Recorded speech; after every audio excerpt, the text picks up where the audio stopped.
Hello friends, back with me again Joseph, your host, and welcome back to our channel, where we dive deeper into the stories of saints. Imagine trading a life of luxury, power, and influence at a royal court for a simple hut in a forest filled with bandits. It sounds like something out of a storybook, but it's the true story of Saint Ebrulf of Ouche, a man whose journey from courtier to hermit monk continues to inspire us today.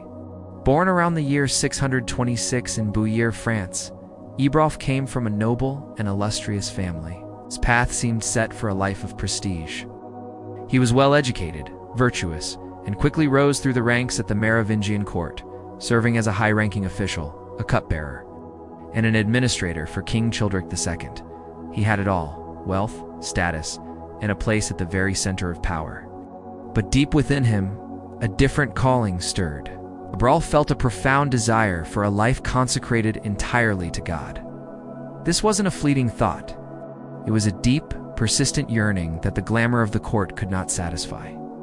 The challenge, however, was significant. He was married to a noblewoman, a partner in his life of privilege. How could he possibly leave it all behind? In a move that speaks volumes about their shared faith and mutual respect, Ebrulf and his wife made a radical decision together.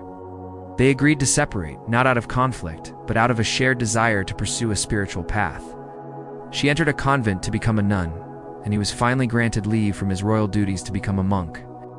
Ebrulf initially joined the Abbey of Saint-Evroul, but even the structured life of the monastery wasn't enough to satisfy his yearning for solitude and direct communion with God. He felt called to an even more radical form of devotion.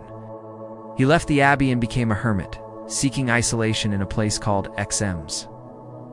However, a man of such profound wisdom and holiness couldn't remain hidden for long. Word of the hermit spread, and soon crowds flocked to his retreat, seeking his advice, prayers, and guidance. His quiet hermitage had unintentionally become a bustling center of spiritual counsel. Seeking true solitude once more, Ebrulf ventured deeper into the wilderness, settling in the dense, untamed forest of Ouche. This was a truly dangerous place, known to be infested with wild animals and, more alarmingly, notorious highway robbers. He built a simple shelter for himself and a few companions who had followed him. A humble enclosure made of hedges and huts, constructed from wattle and daub. It was here, in the heart of this dangerous forest, that one of the most famous legends of Ebrulf's life took place. One day, a feared bandit leader and his gang stumbled upon Ebrulf's small, unassuming settlement. Seeing this seemingly defenseless man of God, the robber approached him, not to harm him but to warn him. He told Ebrulf that this forest was no place for a holy man, and that he was in constant danger. Ebrulf, completely unafraid, met the robber's warning with one of his own. He calmly spoke to the bandit, not about the physical dangers of the forest, but about the far greater spiritual dangers of a life of sin and violence. He spoke of judgment, repentance, and the infinite mercy of God. The bandit, who had likely terrorized countless travelers, was utterly moved. He was struck by Ebrulf's fearlessness, his unwavering faith, and the powerful truth in his words. His heart was transformed. The robber, repenting of his life of crime, returned to Ebrulf, not with threats, but with gifts. He brought 3 loaves of bread baked in ashes and a honeycomb humble offerings from a changed man. He then asked to be admitted into Ebrulf's community, to become a monk and leave his past behind. This incredible conversion marked a turning point. The former bandit and his followers joined Ebrulf's small band, and this unlikely group of reformed outlaws and devout followers became the foundation of something extraordinary: the Abbey of Saint-Evroul. Under Ebrulf's leadership, the community grew.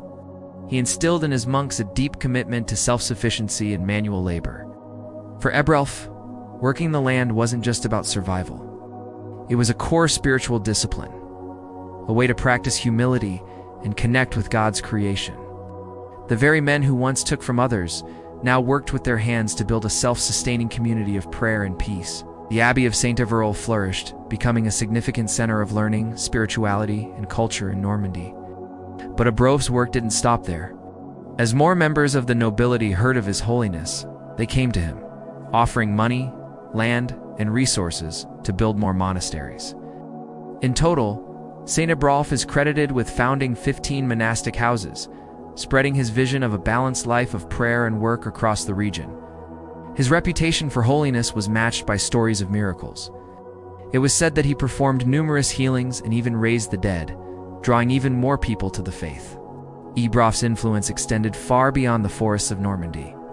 After the Norman conquest of England in 1066, his legacy crossed the English Channel. This connection was strengthened as 4 successive abbots from his original abbey in Ouche went on to rule over important English monasteries. They brought with them not just their administrative skills, but also their devotion to Saint Ebrulf. Some of his sacred relics were translated or moved to Deeping Abbey in England. This led to a special veneration for him there, with an additional feast day on August 30th to commemorate the event. For centuries, people have invoked Saint Ebrulf for protection against skin diseases and fevers. His story was so compelling that it was preserved by one of the most important chroniclers of the 12th century, Orderic Vitalis, who was himself a monk at the very abbey Ebrulf had founded. His life became a source of inspiration for literature and art for generations. Saint Ebrulf passed away peacefully of natural causes around the year 706, in the monastery he had built from nothing in the heart of the forest. He left behind a legacy not of royal power or worldly wealth, but of radical faith, profound humility, and the transformative power of God's grace. His life reminds us that no one is beyond redemption, and that a true calling can lead us down the most unexpected paths, from the highest echelons of a royal court to a simple hut in the woods. Saint Ebrulf chose a life of obscurity and service, and in doing so, built a legacy that has endured for over 1,000 years. Thank you for joining us to learn about the incredible life of Saint Ebrulf of Ouche. If you found this story inspiring, please like and share this video. And subscribe to our channel for more stories of remarkable figures from history. Take care, everyone. Stay safe and healthy as usual. See you next time, and may the Lord bless and keep you always.